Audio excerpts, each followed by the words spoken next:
বাঘের বাচ্চা একাই ১০০ আর নেকড়ের পাল দল বাইধা একটা বাঘকে শিকার করতে গেলেও ১০১ বার তাদের কলিজার মধ্যে কাঁপুনি ওঠে। দর্শক, আজকে আমাদের বীরদের একটা বীরত্ব গাথা আপনাদের সামনে প্রকাশ করতে আসছি।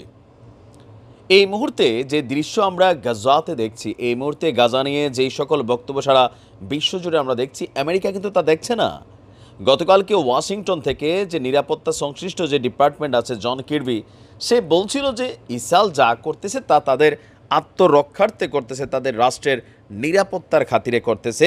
এখানে গণহত্যা অথবা মানবাধিকার লঙ্ঘনের মতন কোনো কিছু নাকি তারা ওইভাবে এখনও দেখছে না। আচ্ছা, এরা যখন দেখছে না, তখন আমাদের বীররা তারাই চেষ্টা করতেছে যে ঠিক আছে, আমরাও মানবাধিকার লঙ্ঘন কারে বলে দেখাই দেয়।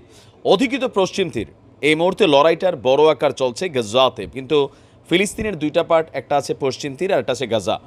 অধিকৃত পশ্চিম তীরে আমাদের এক ফিলি বীর, সে করছে কি, আপনার ইসরায়েলি সেনাদের বেশ কিছু চেক পয়েন্ট আছে, সামরিক ঘাঁটি, যেখানে মানুষ যাতায়াত করতে এরা গাড়ি তল্লাশি, বডি তল্লাশি, অনেক কিছুই করে।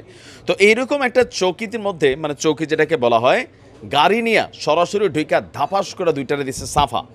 আর ইসরায়েলি গণমাধ্যম টাইমস অফ ইসরায়েল আপনার এই ঘটনা নিশ্চিত করেছে। ইসরায়েলে হামলা শুরুর পর পশ্চিম তীরেও সহিংসতা শুরু হয়েছে। ইসরায়েলি সেনারা জঙ্গিবাদ দমনের নামে সেখানে নিয়মিত হামলা চালাচ্ছে, আর অলরেডি সেখানেও কিন্তু প্রায় ৫০০ জন সাধারণ ফিলিস্তিনি নাগরিক তারা কিন্তু শাহাদাত বরণ করেছে। টাইমস অফ ইসরায়েলের প্রতিবেদন বলছে, নাবলুস শহরের কাছে আওয়ার্তা চেকপয়েন্টে এই গাড়ি চাপার ঘটনাটি ঘটে। ইসরায়েলি ওয়েবসাইট ওয়াইল্লা বলছে, সন্দেহভাজন একজন ব্যক্তি গাড়ি নিয়ে খুব দ্রুত গতিতে তাদের চেকপয়েন্টকে অতিক্রম করার জন্য সামনে আসছিল। এরপরে আপনার ইসরায়েলের সেনারা আর এই গাড়িটিকে থামানোর চেষ্টা করলে ভেতরে থাকা ফিলিস্তিনি যুবক এই সেনাবাহিনীর সদস্যদেরকে গাড়িতে চাপা দিয়া সামনের দিকে চলে যায়। যদিও এরপর পর তাকে গুলি করা হয়, বা গাড়িটির মধ্যেও আপনার গুলি করা হয়েছে। এখন এই যুবক এই মুহূর্তে আটক আছে, তবে চিকিৎসাধীন সম্ভবত, বা তারা হয়তো শেষও করে ফেলছে। ইসরায়েলি ওয়েবসাইটগুলো বলছে, সন্দেহভাজন ব্যক্তিকে আটকের জন্য দখলদার ইসরায়েল বিমান এবং বিশেষ বাহিনীও মোতায়েন করেছে। তার মানে আমাদের বীর যিনি মেইন, তিনি কিন্তু ভাইগা গেছেন, যারা ধরার দরকার ছিল সে হয়তো সেখান থেকে চলে গেছে।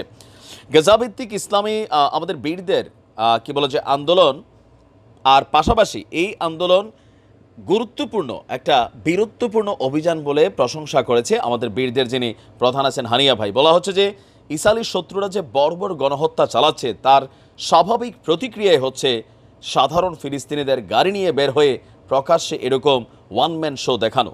অধিকৃত ফিলিস্তিন জুড়ে ইসরায়েলের হত্যাকাণ্ড এবং কি রাফাতে যে চলমান অভিযান আছে, এই অভিযান নিয়ে বিশ্বজুড়ে আপনি দেখেন বলিউডের তারকারা, তারাও কিন্তু দেখছি গতকালকে বা গত পরশুদিন থেকে খুবই সরব হয়েছে রাফাতে অভিযান নিয়ে। বিশেষ করে ইসরায়েল এই মুহূর্তে যেটা করছে সেটা কিন্তু আর ভাই কেউই অ্যাকসেপ্ট করতেছে না, শুধুমাত্র আমেরিকা ছাড়া।